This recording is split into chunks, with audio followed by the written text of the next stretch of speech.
Fala galera, essa aqui é a nossa aula sobre respiração celular e faz parte da playlist de bioenergética. Vamos gravar depois fermentação, ainda que falta para cá, e respiração anaeróbica. Mas eu espero que todos curtam muito e aproveitem. Beijo!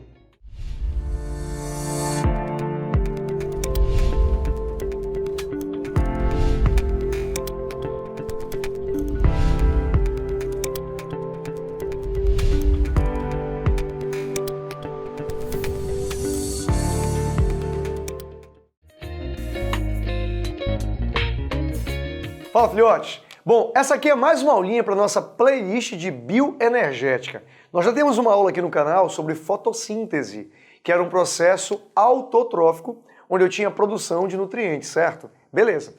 Agora nós vamos ver um processo que é heterotrófico, é a respiração celular. E por que respiração celular é um processo heterotrófico? Olhem para cá. Porque na respiração celular, a matéria orgânica vai ser consumida.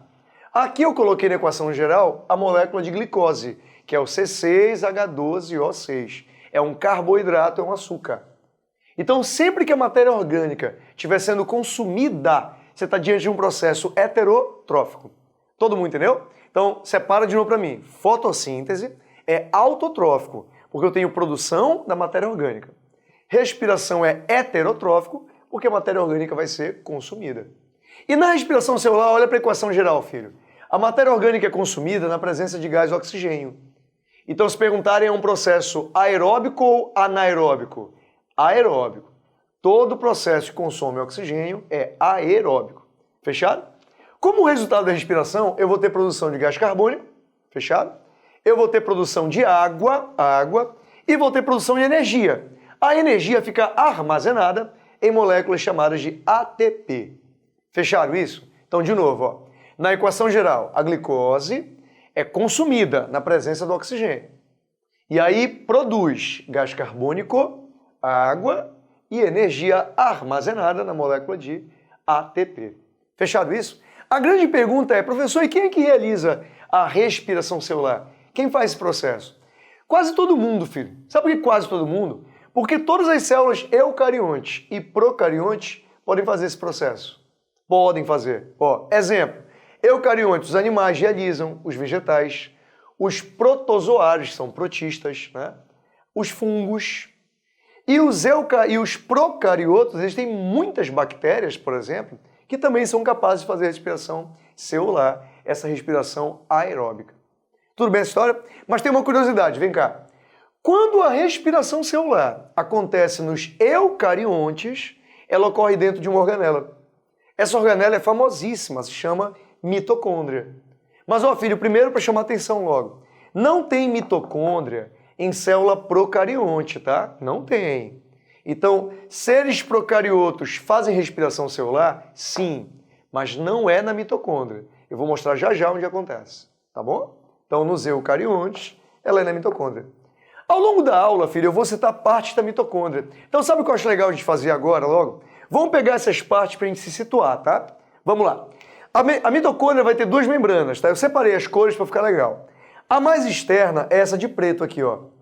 Que eu botei ME de membrana externa, tá? Beleza. A mais interna eu botei de azul aqui, ó. Essa azul eu botei MI, que é a membrana interna. Cuidado agora. Entre a membrana interna e a membrana externa tem um espaço, que eu estou passando meu dedo aqui, ó. Esse espaço chama espaço intermembrana. Super didático o nome, né? Fica entre duas membranas, ó, intermembrana. Tudo bem, filho? Beleza. Agora, olha só, aqui onde está meu dedo, ó, aqui. Essa parte aqui da mitocôndria, ó, é uma massa gelatinosa, tá? E essa massa gelatinosa a gente vai chamar de matriz mitocondrial. Quando eu falar aqui na aula matriz mitocondrial, é a massa gelatinosa que fica dentro da mitocôndria. Fechou, filho? E mais uma. Eu tenho aqui essas invaginações, olha lá, isso aqui é uma invaginação, ó. Isso aqui é uma invaginação. Essas invaginações aqui são as chamadas cristais mitocondriais. Fechou direitinho? Agora cuidado, eu queria chamar a atenção para um detalhe, filho. Se você esqueceu, mitocôndria e os plastos, mitocôndrias e plastos, tá? A gente acredita, há uma hipótese muito aceita, de que eles eram bactérias no passado, tá? E uma das provas mais consistentes de que a mitocôndria e o plasto eram bactérias no passado é que eles têm DNA próprio. E esse DNA próprio que a mitocôndria tem fica bem aqui na matriz. É bom chamar atenção para isso, tá? A matriz é uma massa gelatinosa que tem inclusive DNA próprio, tá? Que é típico das mitocôndrias.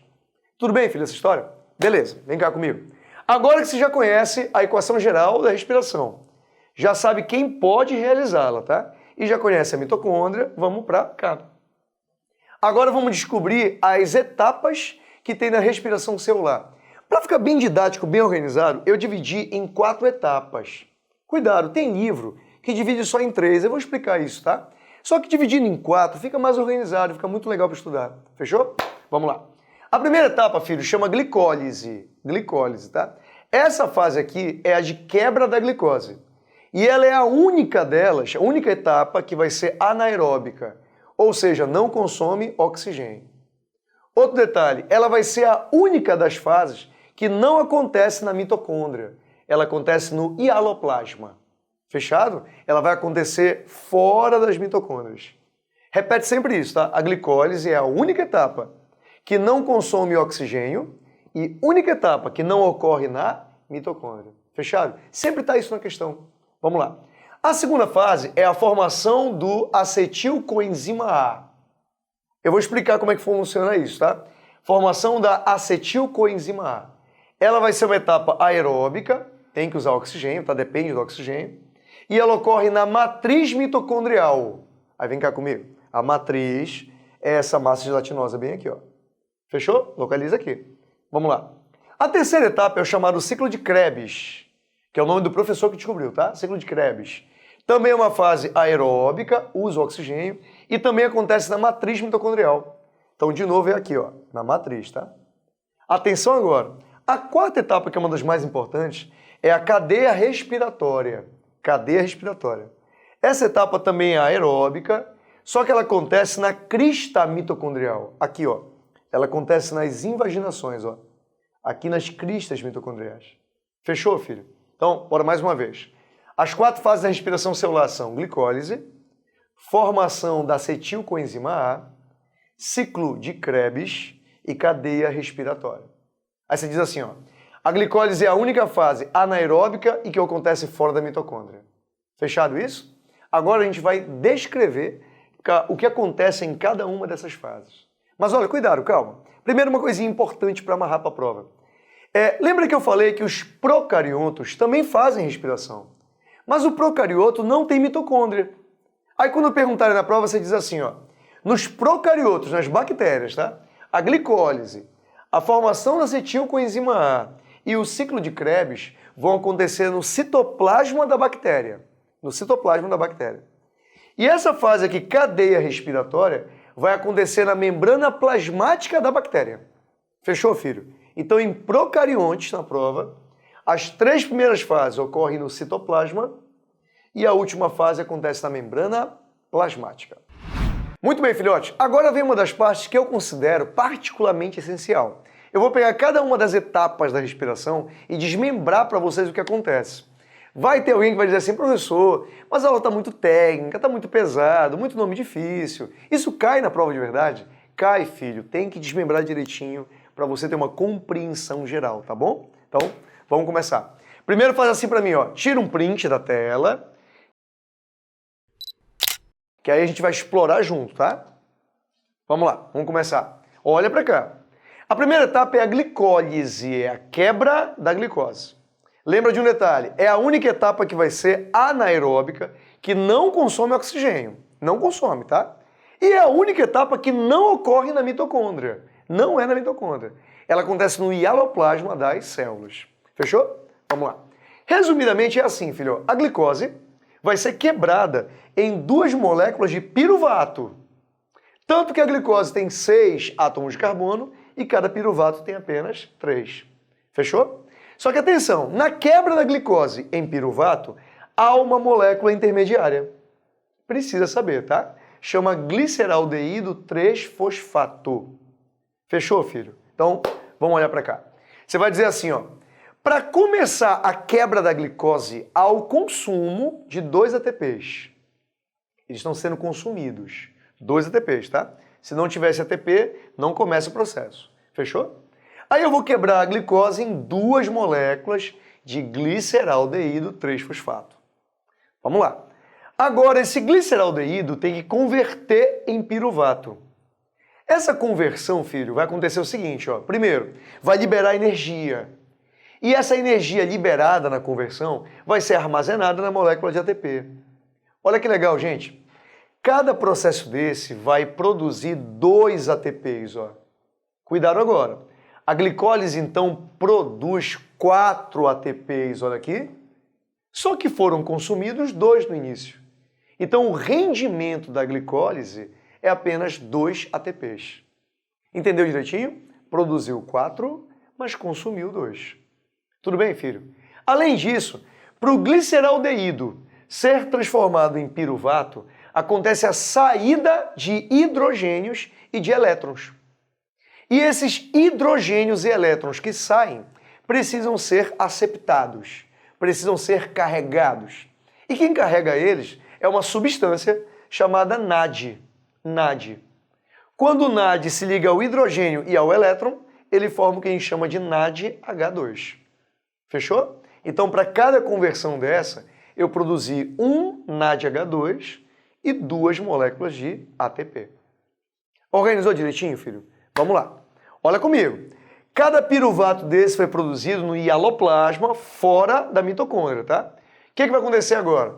Os piruvatos vão entrar na mitocôndria e aí vai começar a segunda fase, chamada formação da acetilcoenzima A. Vamos lá. Cada molécula de piruvato entra na matriz mitocondrial. Cuidado, filho, na matriz mitocondrial. Tá? É lá que acontece a segunda fase. E é um processo aeróbico, porque eu dependo do oxigênio. Vamos lá. Primeiro vai ser assim, ó. O piruvato é uma molécula que tem 3 átomos de carbono, tá? Ele vai ser transformado em acetil, que é uma molécula que só tem 2 átomos de carbono. Sabe por quê? É que nessa transformação acontece a saída de uma molécula de gás carbônico. Ó. Então faz a contagem comigo. Ó. Tinha 3 carbonos, como saiu uma molécula de gás carbônico, ficaram só 2. Entendeu, filho, esse processo? Isso aqui, como teve a saída desse carbono aqui, a gente chama o processo de descarboxilação. Ok? Tem mais ainda, vem cá, filho. No processo também tem liberação de hidrogênio e elétron. Lembra que nós falamos, quando o hidrogênio e o elétron saem, ele tem que ser aceptado, ele tem que ser carregado. E quem carrega ele é uma molécula de NAD. O NAD ligado ao hidrogênio e ao elétron forma o NADH2. Fechou? Então diga assim, ó, para cada um piruvato que foi convertido em acetil, vai ser produzida uma molécula de CO2 e uma molécula de NADH2. Tudo bem? Não parou, filho, vem cá. Agora o acetil vai se combinar com uma outra substância, chamada coenzima A. Por isso que eu botei a setinha para dentro, ó, tá vendo? Acetil mais coenzima A forma isso aqui, ó. Acetil coenzima A. Entendeu o símbolozinho bem aqui? Esse CoA é de coenzima A. Fechado, filho, isso aqui? Beleza. Lembra que a produção do acetilcoenzima A foi um processo aeróbico e aconteceu na matriz mitocondrial. Fechou direitinho? Vem cá comigo. Agora vai acontecer a terceira etapa. Para muitos autores, ela é uma das etapas mais importantes. Então, fica ligado na aula, tá? Vamos lá. Ela chama ciclo de Krebs. Krebs é o nome do professor que descobriu o mecanismo do processo, que é lindo. Me acompanha que é lindo. É assim, ó. Ele, de novo, é uma fase que é aeróbica e que acontece de novo na matriz mitocondrial. Vai ser assim, olha para cá, filho. Dentro da matriz mitocondrial tem um ácido chamado ácido oxalacético. Ele é natural da matriz, ele fica na matriz mitocondrial, tá, filho? Sempre tá lá. E é uma substância que tem 4 carbonos. O que vai acontecer? Ele vai se combinar com o acetilcoenzima A. Aqui, ó, os dois se combinando, ó. Vamos fazer uma contagem. O ácido oxalacético tinha 4 carbonos. A molécula acetilcoenzima A tinha 2 carbonos. Quando os dois se combinam, forma o citrato ou ácido cítrico, que vai ser uma molécula com 6 carbonos. Entendeu direitinho, filho? Só que olha que legal. Quando junta o acetilcoenzima A mais o ácido oxalacético, é liberada a coenzima A. Quer dizer, então, que a coenzima A não foi consumida durante o processo. Tudo bem? Vem cá comigo agora. Esse citrato, que tem 6 átomos de carbono, vai ser transformado em uma outra substância, que vai ter 5 átomos de carbono. Professor, qual é o nome da substância aqui? Não precisa, filho, eu estou poupando vocês daqueles nomes que não têm pertinência para a prova, sabe? Para resumir, ficar para você focar, tá bom? Então diga assim, ó, o citrato, que tinha 6 átomos de carbono, foi convertido em um composto com 5 átomos de carbono. Nessa conversão, filho, acontece a liberação de uma molécula de gás carbônico e acontece a liberação de hidrogênios e elétrons. Quem carrega os hidrogênios e elétrons é o NADH2, ó. Fechou? Vem cá agora. Agora, essa substância que tem 5 carbonos vai ser transformada em uma substância com 4 carbonos. Olha como está reduzindo, ó. 6, 5, 4. Para transformar a substância de 5 carbonos em uma substância de 4 carbonos, de novo, tem a liberação de uma molécula de gás carbônico e tem a liberação, de novo, de hidrogênios e elétrons. Quem carrega eles? O NADH2. Ó. Fechou? Vem cá agora. Agora, esse composto com 4 carbonos vai novamente formar o ácido oxalacético. Ó, o ácido oxalacético vai ser reconstruído aqui ó, no processo. E aí, nessa conversão aqui, ó, vai ser liberado, observa lá, energia para produzir um ATP, e vai ser liberado aqui elétrons e hidrogênios. Só que atenção agora. Quem vai carregar os elétrons e hidrogênios agora é uma segunda substância chamada FADH2. Então, cuidado agora, ó. Olha o nome, o NADH2 e o FADH2 são transportadores de elétrons e hidrogênios. Eu queria chamar a atenção de uma coisa para vocês, filho. Vem cá comigo. Durante a glicólise, houve a liberação de elétrons e hidrogênios.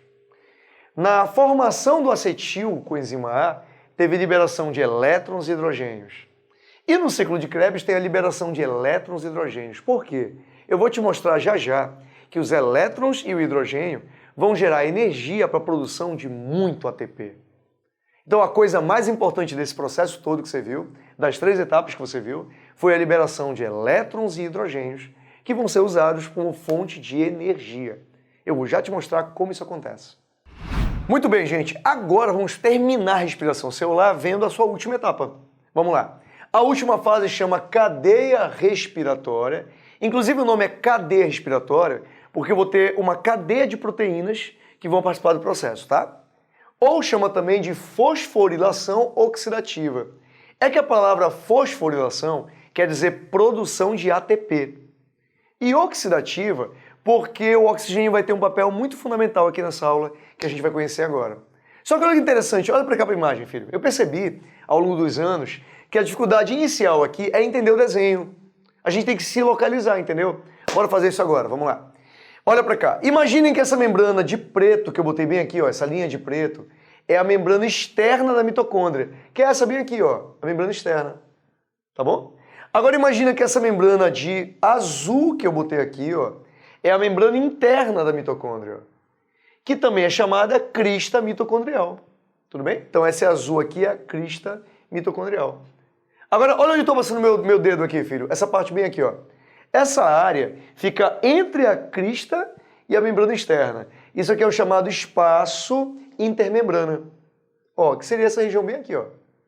Tá bom? E esse lado de dentro aqui é a matriz mitocondrial, que é o lado de dentro. Seria essa parte bem aqui, ó, que eu estou passando meu dedo. Deu para entender? Localizou direitinho? Beleza. Olha que interessante, filho. Ao longo da crista mitocondrial, eu tenho uma cadeia de proteínas, ó. Olha que interessante. Essa cadeia de proteínas vai servir para transportar elétrons.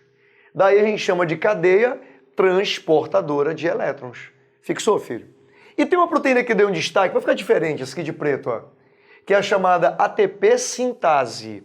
Olha o nome, sintase. É que essa proteína é capaz de produzir, sintetizar ATP. Fechou? Vamos começar então. Vamos lá. Eu disse para vocês que ao longo da glicólise, ao longo da formação do acetilcoenzima A e ao longo do ciclo de Krebs, era liberado elétron e hidrogênio, né, da molécula orgânica. E esse elétron e hidrogênio era carregado por duas substâncias, pelo NAD e pelo FAD. O que vai acontecer agora? O NAD e o FAD vão liberar juntos elétron e íon H+. O que acontece? O elétron que foi liberado vai ser transportado pelas proteínas, ó. E aí, olha que interessante, filho. Toda vez que o elétron sai de uma proteína para outra, ó, de uma proteína para outra, ele acaba dissipando energia. Fecharam? E a energia que é dissipada pelos elétrons serve para isso aqui. Olha que interessante. A energia dissipada serve para bombear o íon H+, ó, para dentro do espaço intermembrana. Então olha o que eu estou dizendo, filho.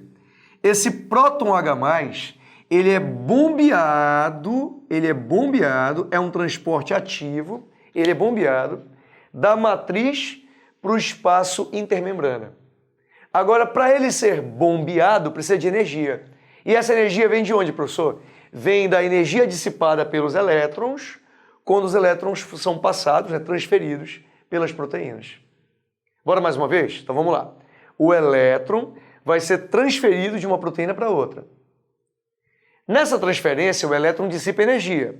E essa energia é usada para fazer transporte ativo do próton H+. Aí ele passa da matriz e entra no espaço intermembrana. Fechou, filho, isso aqui? Mas calma que tem mais ainda, vem cá.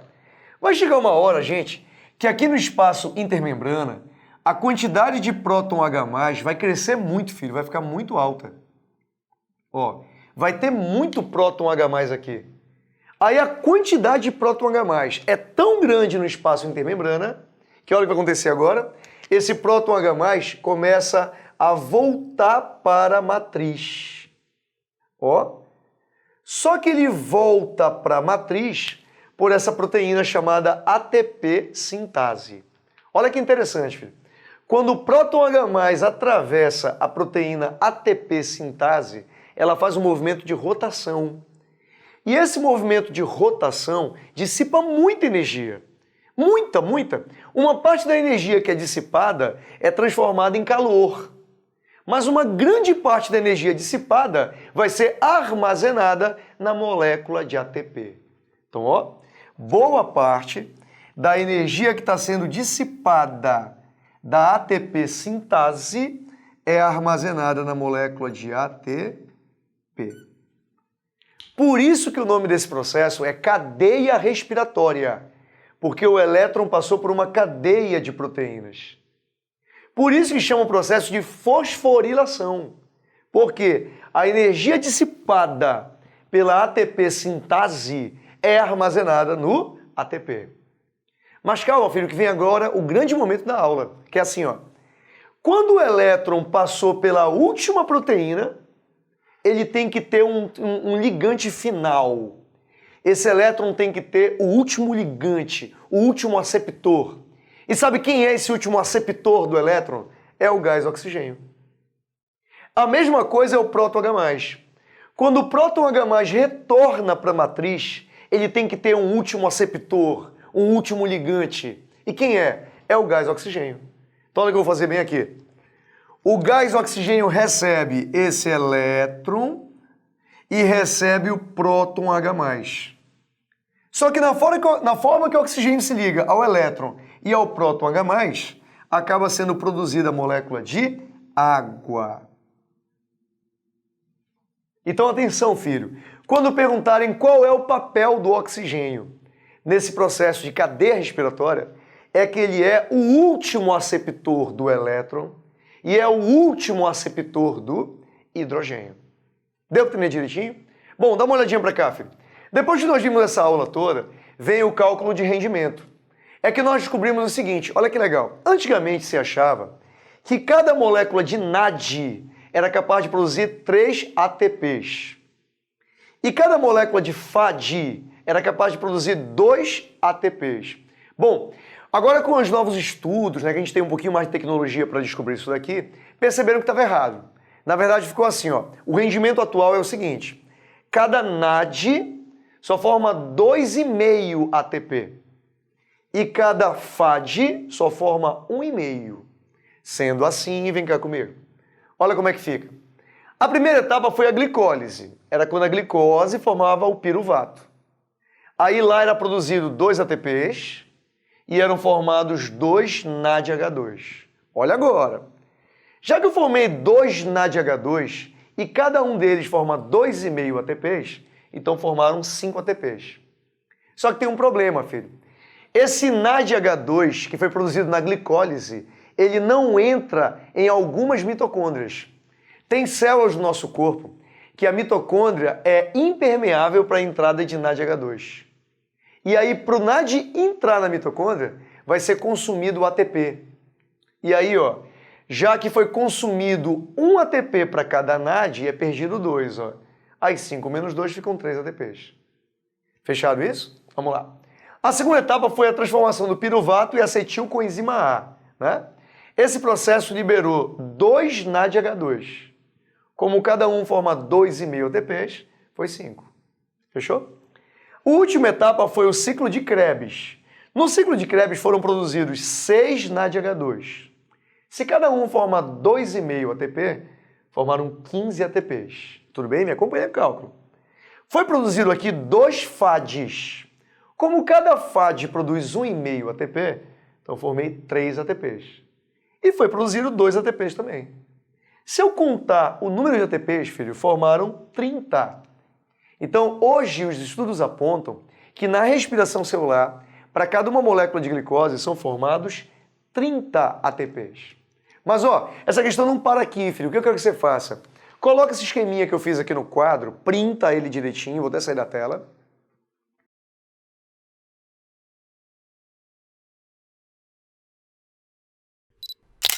Tirou o print? Beleza. Agora coloque isso numa folha em branco, tente montar tudo que eu fiz, vá parando a aula repetidas vezes, tá bom? Montando o seu esquema à mão, tá bem? E aí você vai pegando e separando esses valores aqui, ó. Calma, se aparecer dúvida, não te cobra tanto. Manda pra mim aqui nos comentários do vídeo que eu vou te ajudar. Fechado? Um beijo. E aí, gente, deu pra entender direitinho? Caso não tenha entendido, procura aqui nos comentários a gente para colocar. Eu vou atender a todos, sempre que for possível, tá?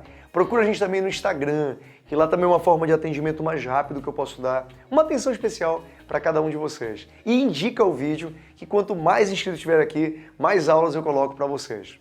Beijo!